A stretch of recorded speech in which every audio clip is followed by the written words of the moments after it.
Technology entrepreneur and 2020 Democrat presidential candidate Andrew Yang on Wednesday came out in favor of lowering the federal voting age to 16 years old. Lower the voting age to 16. Getting young people voting early makes them voters for life, Yang wrote on Twitter. Our politics will affect young people for decades to come. They should have a say in their own future. The presidential candidate argued in a policy brief published to his campaign website that lowering the voting age would boost electoral participation, provide representation to tax-paying teenagers, and increase civic engagement.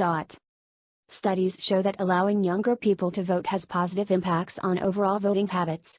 Localities that have lowered the voting age have seen an increase in voter turnout across all age groups, Yang's policy brief reads.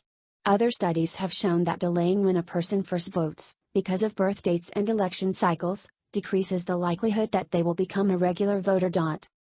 Last month, House Speaker Nancy Pelosi, DCA, expressed support for the move, telling reporters, "I think it is really important to capture kids when they are in high school, when they are interested in all of this, when they are learning about government, to be able to vote."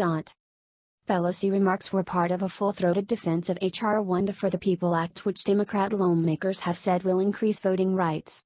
Republicans have decried the measure, a voter fraud enabler which would give Democrats an advantage at the ballot box. The House defeated an amendment to the bill by progressive freshman Representative Ayanna Pressley, DMA, which would have lowered the voting age to 16 in federal elections.